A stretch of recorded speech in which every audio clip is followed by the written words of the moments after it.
Assalamualaikum warahmatullahi wabarakatuh. Al-Fatihah.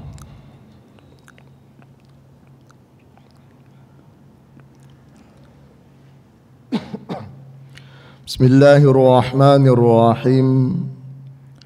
Alhamdulillahi rabbil alamin. Allahumma salli ala sayyidina Muhammadin al-Fatih lima uliqa wal khatimi lima sabaqa nasiril haqqi bil haqqi wal hadi ila siratikal mustaqim wa ala alihi haqqa qadarihi wa miqdarihi al-azim. Amma ba'du. Bapak Ibu hadirin jamaah salat maghrib ingkang kula hormati, ingkang kula muliakan. Alhamdulillah malam ini kita masih bisa melanjutkan kajian hadis-hadis, khususnya hadis tentang akhlak yang tercover di dalam kitab Riyadhus Shalihin karya Imam An-Nawawi. Mudah-mudahan kajian ini bermanfaat dan bersamaan ridha Allah Subhanahu wa taala. Amin.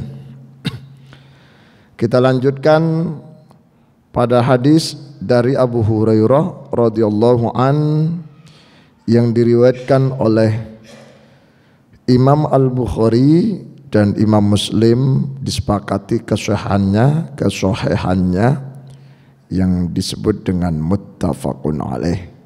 Hadis yang di akhir kalimat hadis itu berbunyi muttafaqun alaih, berarti pasti hadis itu kualitasnya paling tinggi, paling top. Kenapa? Karena disepakati kesahihannya oleh dua tokoh perawi hadis, muhaddis besar, yaitu Imam Al-Bukhari dan Imam Muslim.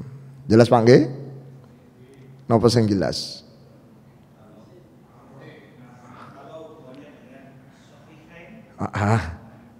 Sahih Bukhari, Sahih Muslim biasa disingkat muttafaqun alaih. Jelas nggih? Kalau nggih ditanya apa harus bisa jawab. Lek menang enggak bisa, Pak? Nggih, menang. Pun wa an Abi Hurairah radhiyallahu an, lan saking sahabat Abu Hurairah radhiyallahu an.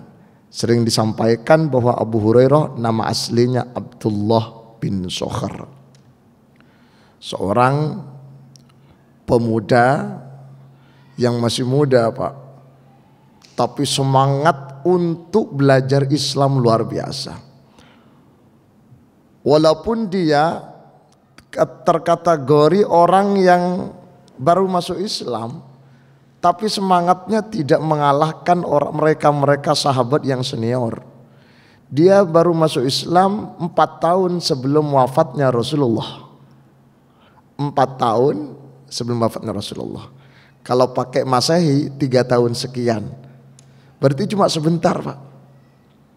Nututi Rasulullah sebentar. Tapi fakta sejarah yang tidak pernah terbantahkan, Abu Hurairah adalah sosok sahabat yang paling banyak meriwayatkan hadis. Saya catat di sini Pak. Hadis yang diriwayatkan oleh Abu Hurairah, eling-eling, apalno, nanti bulan depan saya tanyakan nanti insyaallah. Hadis yang diriwayatkan oleh Abu Hurairah 5.374. Ini yang tercover, yang tercatat. Bagaimana dengan hadis-hadis yang tidak tercatat yang datangnya dari Abu Hurairah? Ini baru yang tercatat. 5.374. Abu Hurairah. Coba bandingkan dengan sahabat Abdullah bin Umar, putranya Umar bin Khattab. Di bawahnya sedikit Pak, bukan sedikit, banyak. 2.630 hadis. 2.630 hadis. Itu hadis Pak. Kalau rupiah dapat pentol 2 Pak. 2.000 hadis. Bawahnya sedikit, urutan ketiga sahabat Anas bin Malik meriwayatkan hadis yang tercatat, maksud saya 2.200 86. Kalau Ibnu Umar tadi 2630. Ini 2286. Urut 3. Urutan keempat, istri tercintanya Rasulullah, Sayyidah Aisyah. Istrinya, Pak. Meriwayatkan hadis berapa, Pak? 2210 hadis. Loh kok bisa? Karena Rasulullah tidak selalu bersama Aisyah. Rasulullah itu istrinya berapa, Pak?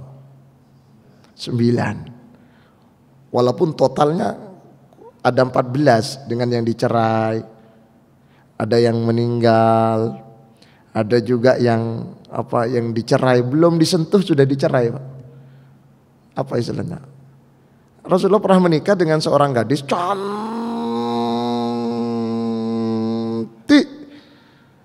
tapi belum apa-apa bajunya sudah dibuka, alias gak sopan. Gak sopan, Pak.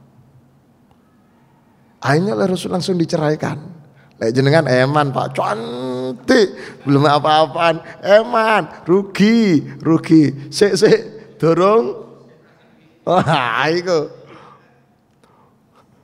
Dorong tuwa jarene. Ini dorong diras. Belum, Pak, Rasulullah. Karena Rasulullah nikahnya bukan karena nafsu. Beda dengan jamaah masjid mereka. Dene mereka. Ar-Raudhah niku. Nikah, Pak, ya jelas. Apa buktinya kalau jenengan nikah karena nafsu, Pak? Mesti lek ketok wong ayu mesti seneng, nggih. Ngaku kok. Padha karo aku. Lah saestu kan manusiawi. Sing gak gelem wong wadon, termasuk wong wadon gak gelem wong lanang niku sapa? Malaikat.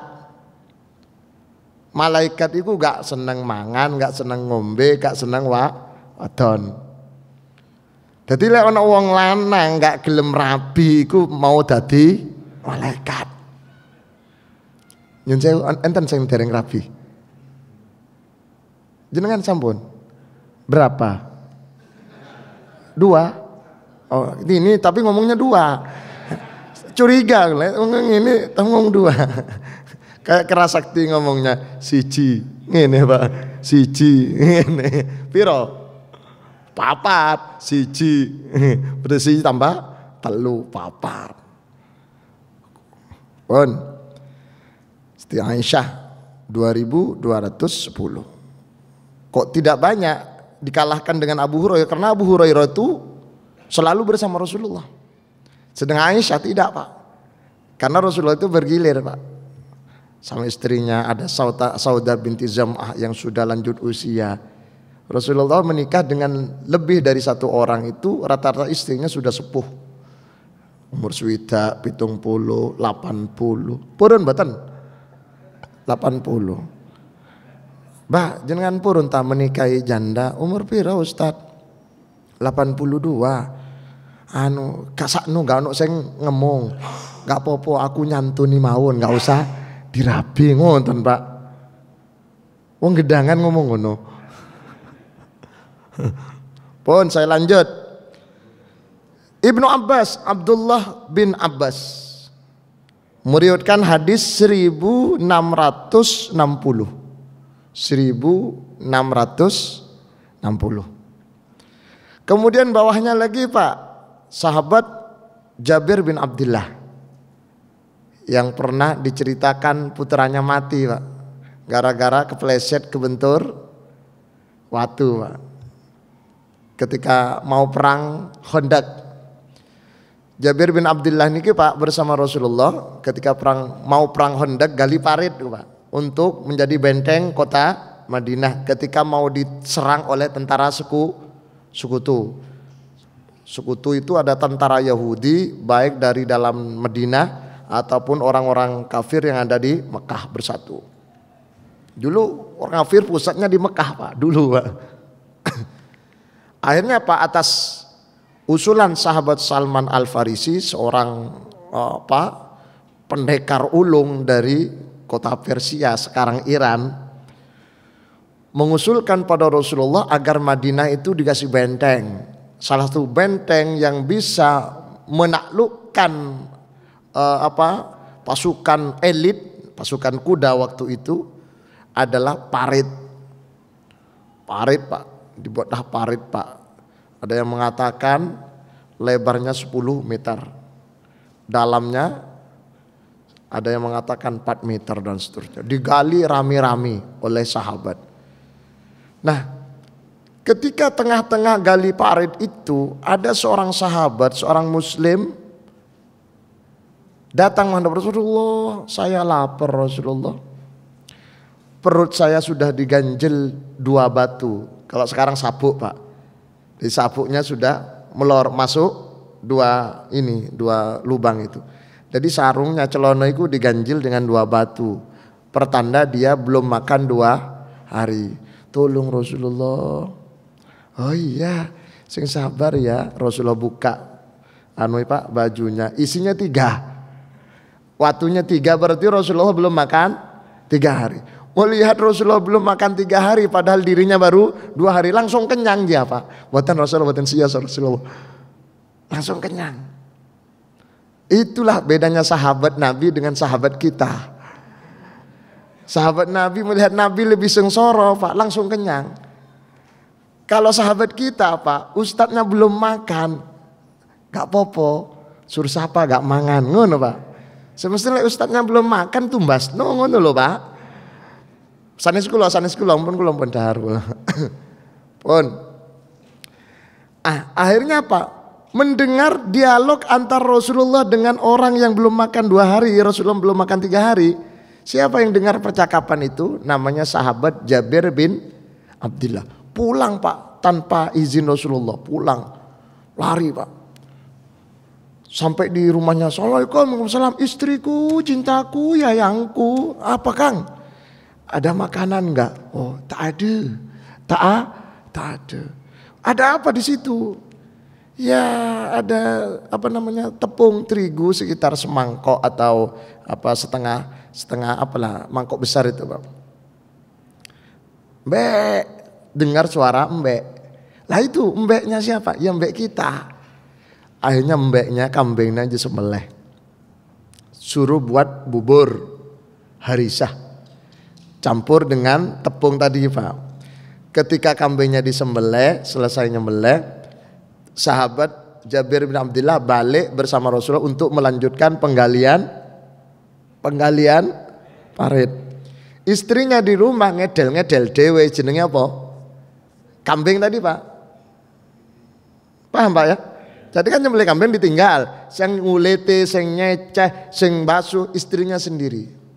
Setelah didedel semuanya dibasuh, airnya kan ngeluber, air basuhan. Lah anaknya lewat, seret kepleset Pak. Kepalanya kebentur batu, seto, meninggal dunia. Anaknya Jabir. Apa sikapnya? Sikap yang diambil oleh istrinya Jabir. Anaknya diangkat, tetap sedih Pak. Diangkat, ditaruh kamar tidurnya, ditutup selimut. Dia tidak mengabari, tidak memberikan kabar terhadap suaminya. Biar suaminya tidak terganggu sebab bersama Rasulullah dalam keadaan menghadapi perang besar melawan tentara sekutu. Gak dikabarkan Pak. Pun singkat cerita beberapa jam kemudian Jabir perkiraan ngomong pada Rasulullah, perkiraan masaknya sudah selesai. Rasulullah monggo panjenengan diaturi teng griya. Monggo panjenengan ke rumah Rasulullah untuk makan. Maksudnya Jabir yang diundang adalah Rasulullah. Apa jawaban Rasulullah? Saudara-saudara sahabatku, alhamdulillah kita dapat rizki. Kita semua diundang oleh sahabat Jabir. Tak, kata Jabir, aduh ya apa ini? Padahal tadi tepungnya cuma semangkok Pak, dicampur kambing nggak seberapa nanti. Kok kabeh maksud kula rasa panjenengan gampang. Milok kabeh Pak, sekitar kurang lebih ada yang mengatakan 200 orang Pak. Padahal itu bubur itu kalau dimakan perkiraan cukup 5-6 orang, nggak sampai 10 lah. Ternyata 200 orang di gowo kabeh. Akhirnya tetap karena itu yang merintah Rasulullah bersama Jabir dan yang lain jalan. Cuma Jabir gak fokus Pak. Mikir ya apa, panganan gak cukup, ya apa kamarnya gak cukup Pak. Kamarnya kecil. Wong kamarnya Rasulullah, rumahnya Rasulullah saja Pak. Ukuran berapa itu Pak? Berapa? 4 kali 6 kalau gak salah. Kecil. 4 kali 6 Pak. Rumah itu. Itu rumah. Kalau sahabat yang lain kamar kecil Pak. Dan ketika nyampe di rumahnya Jabir masuk, Rasulullah masuk. Ternyata sahabat yang jumlahnya 200 masuk semua. Seret, seret, seret.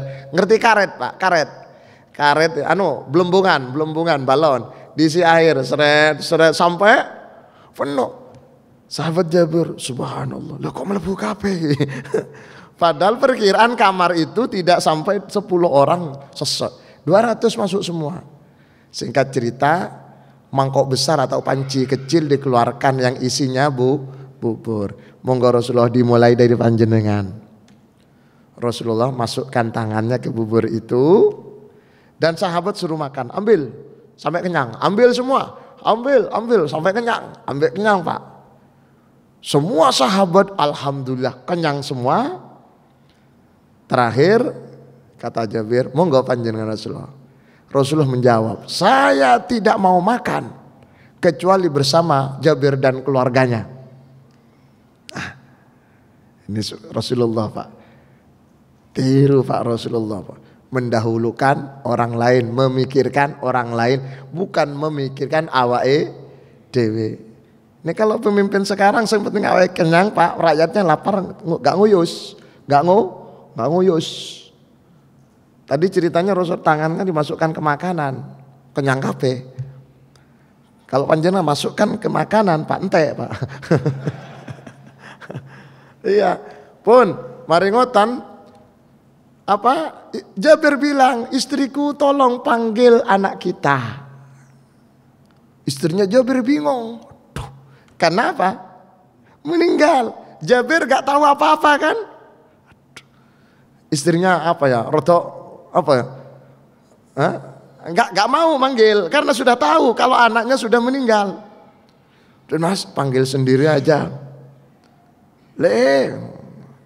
Gak nyaut. Akhirnya Rasulullah yang manggil. Sini Kira-kira gitu kalau bahasa Indonesianya Pak. Si kecil itu ngomong Pak, dalam Rasulullah lari. Bingung istrinya. Loh. Gak bahaya tah. Datang. Kalau suaminya Jabir gak ngerti apa-apa, santai Pak. Biasa kan.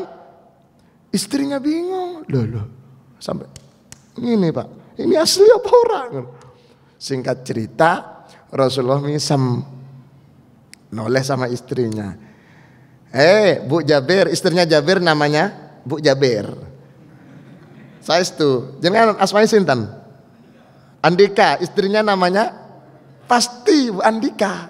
Gak mungkin Bu Handoko, bukan.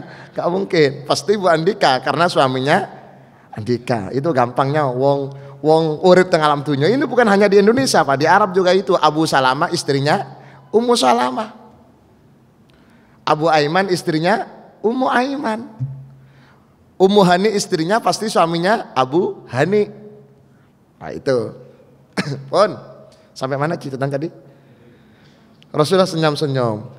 Kalian gak usah bingung. Aku sudah ngerti informasi dari Jibril. Ketika putramu kepleset seto, malaikat Jibril laporan pada saya. Rasulullah saknu Jabir dan istrinya wis susah payah nyembelih kambing demi umat Islam, demi panjenengan, kok dikasih musibah. Ya Allah Rasulullah. Rasul kaget. Ya Allah, tolong kembalikan ya Allah nyawanya. Ya Allah tolong kembalikan, hidupkan kembali Pak. Bisa. Kematian itu takdir Pak.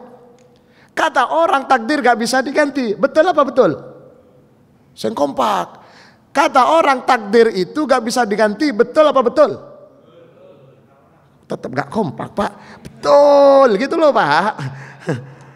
Iya, takdir gak bisa diganti oleh kita, tapi bagi Gusti Allah semuanya gampang, Pak.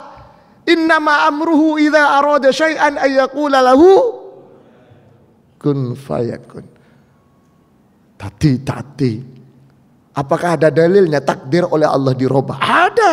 Jangan baca surat Ar-Ra'd ayat 39. Yamhullahu ma yasha'u wa yuthbit wa indahu ummul kitab. Yamhu, menghapus, Allahu sapa Allah ma yasha. Takdir yang sudah ditentukan sejak dalam kandungan, mati tahun sekian. Kalau kita minta pada Allah dengan berdoa, Allah kehendaki doanya, Allah hapus tuh kematian menjadi kehidupan. Allah hapus catatan katanya umur swidak mati, karena selalu memohon pada Allah, bukan swidak jaluk piro? 100 cukup. Jangan jaluk pinten? Ayo jawab minta berapa? Sehat. Iya, 100 sehat walafiat, duwe akeh urip tenang, ngono lho Pak. To 100 loro-loroan sakno. Maksud saya umur panjang, awake sehat, imannya kuat, ibadah aktif di masjid, gak duwe musuh, urip tenang, duwe akeh, bojo ayu akeh. Shallu ala Nabi Muhammad. Pun itulah yang kemudian disebut dengan kekuatan doa mengalahkan takdir. Tapi kekuatan doa tetap dikalahkan dengan apa? Dengan sedekah.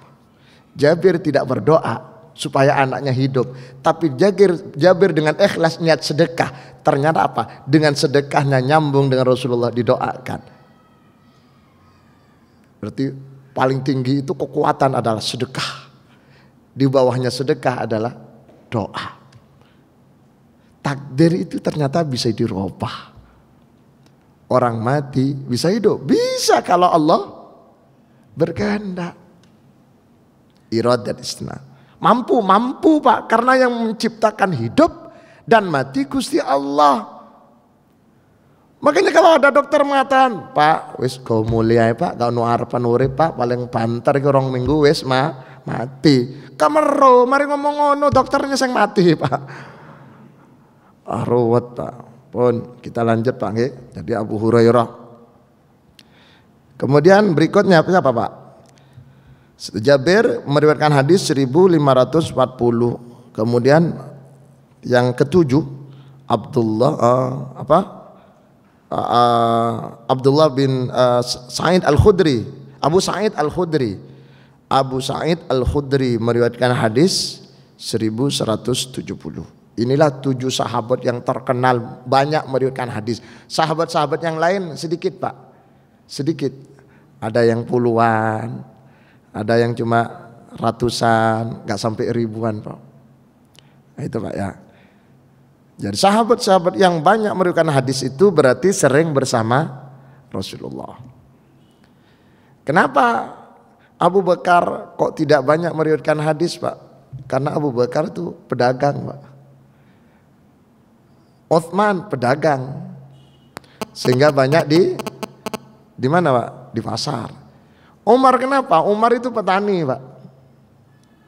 Sampai suatu saat Umar bin Khattab itu gara-gara ngurus taninya, sampai waktu suasana gelap mendung ketinggalan sholat duhur 1 kali. Pulang dari sawahnya, pulang dari kebunnya, orang-orang sudah pulang dari masjid duhur Pak. Loh, kok wis mulai? Cari Umar bin Khattab. Wis mulai. Orang-orang jawab, sudah pulang Sayyidina Umar. Pulang apa? Sholat duhur. Lah wis duhur ya? Iya. Allahu Akbar. Innalillah, kata Umar bin Khattab. Berarti saya sibuk dengan kebun. Kalau gitu kebun saya berikan sama siapa saja yang mau. Disedekahkan kebunnya Pak, gara-gara ketinggalan sholat jamaah 1 kali. Tiru Umar Pak. Jangan ketinggalan sholat subuh misalkan 1 kali Pak. Sepeda motor, saya siapa sing gelem sepeda motorku PN ngono lho Pak. Kalau niru Umar Khattab, tapi gak ada ngono Pak, gak ada Pak. Justru lek telat, yes, alhamdulillah, gak suwe Pak. Terutama imam subuh lek imamnya dawa Pak. Tapi alhamdulillah perumahan dawa gak patihan. Tapi kalau pinggir Pak, pinggir jalan, dekat pasar. Kalau Surabaya dekat Kapasan, dekat Pabean, ku imamnya langganan kulhu. Kulhu lan inna lan kulhu Pak. Ojo dawa Pak. Apa? Makmumnya gelisah. Keburu kulaan, cabe, kulaan, gobes. Lek mriki mboten. Paling keburu paling banter keburu turu ngopo ya durung tuwuk turu nih karena malam tahajud. Pun kita lanjutkan. Wa an Abi Hurairah radhiyallahu an, saking sahabat Abu Hurairah radhiyallahu an qala dau sapa Abu Hurairah qala Rasulullah sallallahu alaihi wasallam, Rasulullah bersabda, sholatur rajuli, salate wong lanang, jamaatan hale berjamaah, tazidu iku tambah apa jamaah ala sholatihi ketimbang sholati wong fi sukihi ing dalem pasare wong wa baitihi lan umai wong dhufan apani lipatani bid'an bid'an ya bukan apa nih Pak, bid'an kalawan apa bid'an itu lebih, wa isyrina bid'an itu artinya apa? Lebih Pak, lebih, wa isyrina darajatan dari 27, wa isyrina darajatan dari 20 Pak, tapi kalau dalam hadis 27. Wa dzalika anna ahadahum idza tawadda'a fa ahsanal wudu'a thumma atal masjida la yuridu illa sholata la yanhazuhu illa sholatu lam yakhtu khutwatan illa rufi'a lahu biha darajatun wa hutta anhu biha khati'atun hatta yadkhulal masjidah ila akhiri.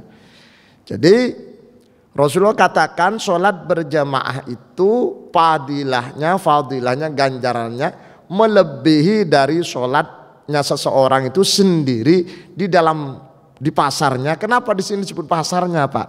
Karena waktu itu banyak orang ada di pasar, sholatnya juga di pasar. Au baitihi atau di rumahnya, sholat di rumah Pak. Melebihi dari 20, hadis lain menyebutkan 27. Ada hadis lagi yang menyebutkan 25. Cuma yang masyhur itu 27 Po, 27 derajat sampai dijadikan puji-pujian Pak. Muslimin muslimat monggo jamaah sholat ganjaranipun 27 derajat kanggo sanguni binjeng dinten kiamat supaya selamat dunya nanti akhirat. Sarang-sarang Allahumma sholli ala Muhammad ya Rabbi sholli alaihi wasallim. Shallu ala Nabi Muhammad. Pahala lebih dari 20 atau 27 niku diberikan kepada orang yang sholat berjamaah diawali dengan wudhu yang sempurna. Wudhu yang sempurna itu fardu wudhunya dilakukan semua, ditambah disempurnakan dengan sunnah-sunnahnya. Jenengan lek wudhu Pak lek saged kelambi ini niku dicopot cek gak teles. Kuploke dicopot, kalau kupluk ireng ben gak dadi abang Pak. Kan ono kupluk ireng tapi rada abang. Apa iku? Sering kene panas atau kene air Pak. Dicopot, kaca meripat nggih dicopot. Wudhu yang sempurna Pak. Syukur-syukur kalau menghadap kiblat. Kecuali darurat. Kalau darurat memang tempat wudhunya ngadep wetan enggak apa-apa Pak. Ojo ngene Pak, enggak usah. Kalau darurat enggak apa-apa Pak. Memang wudhu itu yang sunnah menghadap kiblat. Tapi kalau tempat wudhunya pancen wajib ngetan, enggak usah nyiksa dhewe, enggak usah menyiksa awake dhewe Pak. Ngene Pak.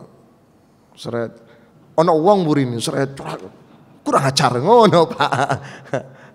Pun. Nah kalau wudhu ojo akeh-akeh banyu, lek pakai keran ini didik. Ngerti banyu pipis jenengan? Jenengan atu pipis mboten? Cerit, ngoten sudah cukup Pak. Ojo suar, ngono Pak. Koyok wong ngedusi truk. Saya punya tamu dari Yaman. Katanya sesuai dengan dialog saya, komunikasi saya dengan beberapa orang. Satu, dzurriyyati sahabat Mu'ad bin Jabal. Satunya dzurriyyahnya sahabat Khalid bin Walid. Itu hampir di rumah Pak. Nginep di situ. Kan ningali wong wudu di masjid. Wong Indonesia wudu kan rada teles kabeh nggih. Ngene apa nggih? Jare ini ini tamu iki. Kalau bahasa Indonesianya, teko ndi wong koyo ngedusi kebo nyen. Koyo teko ngedusi kebo, Pak, diguyu-guyu, Pak. Karena apa? Karena aslinya wudu itu gak sampai teles kabeh ngono iku. Kan kalau orang-orang Arab itu kan wudu kan segini sudah cukup. Sing penting banyu ini rata. Kok usah nawaitu. Nawaitu. A'udzubillahi minasyaitonir rajim. Nawaitu. Nawait. Was. Wis mari ngoten niki dipulang kurang Kurang rata. Padahal satu kali aslinya rata iku. Sampai teles kabeh. Enten mboten tiyang ngoten. Klambi apa wonge? Putih. Mubadzir itu Pak. Berlebih-lebihan menggunakan air namanya israf. Berlebihan Pak. Itu hukumnya makruh jika menggunakan airnya sendiri alias wudhu di rumah. Tapi kalau airnya ngampung punya tetangga, ngampung punya masjid, berubah hukumnya jadi makruh menjadi haram. Ingat Pak, makruh itu kalau menggunakan air dewe. Tapi lek ngampung airnya orang, termasuk airnya lembaga, masjid, madrasah, sekolah, airnya RT, RW, hukumnya kalau berlebihan hukumnya haram. Do you understand? Haram. Betul Pak. Kayak ngerokok itu makruh. Lek ijen Pak. Ngerokok ijen makruh, tapi lek sandingi wong sing gak ngerokok hukumnya berubah. Ngerokok di masjid gak oleh, ngerokok aku majelis taklim ngrungokno pengajian sambil coba teras. Ya Pak, aku aslinya pengen takok iki cuma rokok durung malam. Ngapunten perokok enten. Jarene wong warka'u ma'arrokiin, merokoklah bersama orang-orang yang merokok. Diplesetkan. Ya Pak, coba diplesetkan Pak. Quran itu gak boleh dibuat mainan tuh. Harus bersyahadat. Syahadu an la ilaha illallah wa syahadu anna muhammadar rasulullah. Termasuk Quran yang mengandung doa itu jangan dijadikan nyanyian. Seperti nyanyian Rabbana atina fid dunya hasanah. Silakan dibaca doa, tapi ojo pakai musik enggak boleh. Doa dalam Quran, dalam hadis itu baca teks aslinya, jangan diganti. Ya contoh, Rabbi habli minas sholihin, diganti Rabbana hablana minas sholihin. Walaupun niat doa, ada ulama yang memperbolehkan, tapi yang dimaksud dengan doa al-ma'thur, al-ad'iyah al-ma'thurah, doa yang ma'thur, yang mantap, manjur, itu doa yang teks asli Quran atau asli dari Rasulullah. Iya, terutama Quran Pak ya. Rabbi habli minas sholihin, ya sudah baca itu. Rabbi ja'alni muqimas sholah wa min dzurriyyati rabbana wa taqabbal du'a. Apalagi Pak? Iya baca itu. Rabbi syrah li sadri wa yassir li amri wahlul 'uqdatam min lisani yafqahu qawli. Baca apa adanya, enggak usah megaya. Walaupun jadi imam. Memang kalau jadi imam dianjurkan doa itu pakai na kita kami. Sunnah, tapi itu tidak berlaku untuk ayat Al-Qur'an. Kalau ayat Qur'an bacalah sesuai dengan teksnya. Ngeten Pak nggih? Baik, sebelum dilanjut pertanyaan sih. Ayo. Nanti keburu habis. Panjenengan ada pertanyaan potong di tengah, enggak apa-apa Pak, silakan. Ada pertanyaan? Tak ada. Nah, silakan, monggo, wae kiai nyanyi pertanyaan. Ya, silakan, monggo. Oke.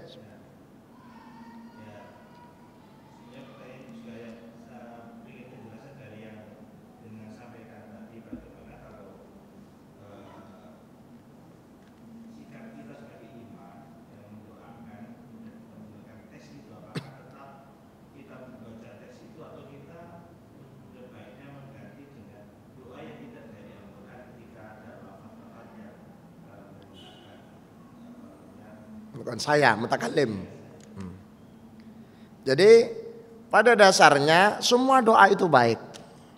Kalau di luar Quran misalkan mau diganti, disesuaikan dengan sikon dan kondisinya, jadi imam disesuaikan dengan makmum. Contoh Allahumma aini ala dzikrika wa syukrika wa husni ibadatik, diganti Allahumma aina ala dzikrika wa syukrika wa husni ibadatik. Allahumma inni a'udzubika minal hammi wal hazan wa a'udzubika minal jubni wal bukhl wa a'udzubika minal ajzi wal kasal wa a'udzubika minal jubni wal bukhl wa a'udzubika min ghalabati dain wa qahrir rijal. Diganti Allahumma inna na'udzubika minal hammi wal hazan wa na'udzubika minal ajzi wal kasal wa na'udzubika minal jubni wal bukhl wa na'udzubika min ghalabati dain wa qahrir. Boleh.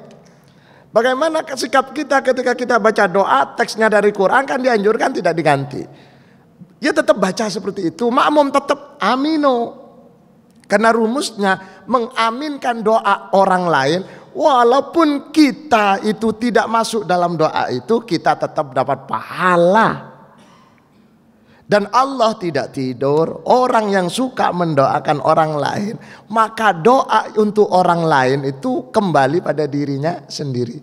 Mugi-mugi selamat wong iku ya, selamat. Padahal wong sing iku sing diselametno ding doa panjenengan sing enggak didoakan tetap ngomong amin, jenengan dapat pahala. Juga insya Allah oleh Allah diberi kesehatan walaupun doanya orang tersebut. Makanya panjenengan kalau ada orang amin, amino, aja meneng tok. Nggih Pak nggih? Mugi-mugi sehat sedaya.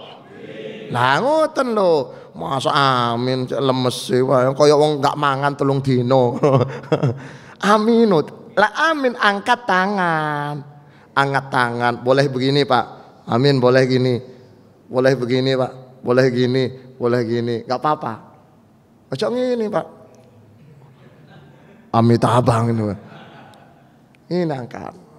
Aja ngene nggak boleh Pak. Amin. Cek suwe nere weteng lawe. Iku le wong tahlilan ku. Terkadang sampai ngene. Amin ngono Pak. Sing parah waktu kono subuh iku lho Pak. Gregetno makmum sing nggak ngerti nggak melok ngaji itu. Allahumma hdina fi man hadait. Amin cedak ngene Pak. Waktu sholat subuh nggak oleh ku Pak. Nggak oleh. Amino. Mari amin kalau khusus kunut nggak usah diusapno, nggak usah diusap. Khusus kunut dalam sholat itu habis amin nggak usah diusapno. Tapi kalau di luar sholat itu sunnah diusapkan. Ma min da'in wa rafa'a yadai hadwa mankibai wa masawajahahu ba'da faraghihi illa istahallahu alla yastajib. Tidaklah ada orang berdoa mengangkat kedua tangannya dan mengusapkan ke mukanya seusai sholat, selesai berdoa, kecuali Allah merasa malu kalau doanya tidak dikabulkan. Amin amin. Ojo ngene amin amin ngene Pak. Irung edok sing ngene.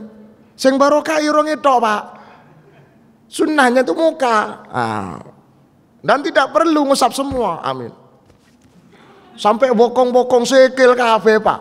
Kalau perlu kucing juga usap kabeh. Gak usah. Sunnahnya cukup mukanya sing diusap Pak. Ngaten Pak. Ojo mulutnya. Amin amin waktu tahlil amin amin. Ngene apa ngene? Ngaten nggih? Jadi gak apa-apa. Orang Malaysia menyebutnya takpe. Takpe. Makmum yang mendengar apapun doanya yang penting doa baik. Amin.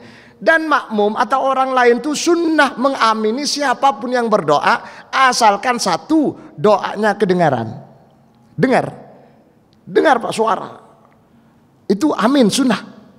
Tapi kalau doanya imam ada doa Fatihah gak sunnah amin Pak. Apa sing diamini? Wong gak krungu. Jangan-jangan Doanya, ya Allah mugi-mugi hujan deres, padahal sing buriku dodolan es. Ayo, kan kontradiksi antara doanya imam dengan aminnya makmum. Makanya doa itu harus keras. Harus keras. Iya Pak.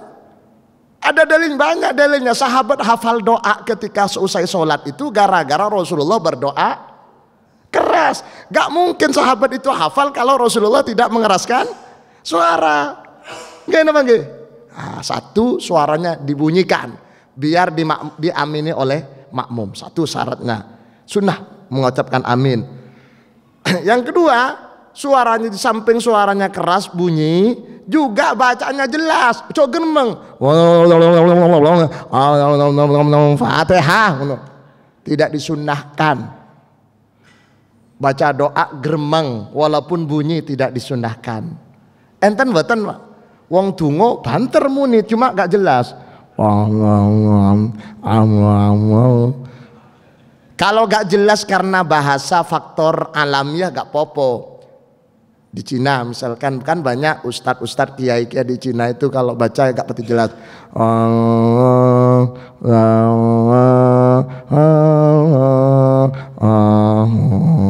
Koyong nyanyi Pak, tapi itu donga gak popo kalau faktor alamiah mulutnya kan memang nggak terlalu fasih, beda dengan orang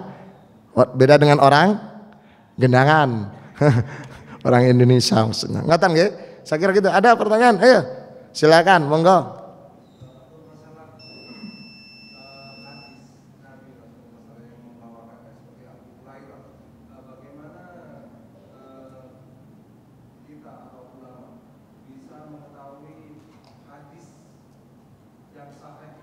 Atau tidak, sahih atau tidak. Nggih.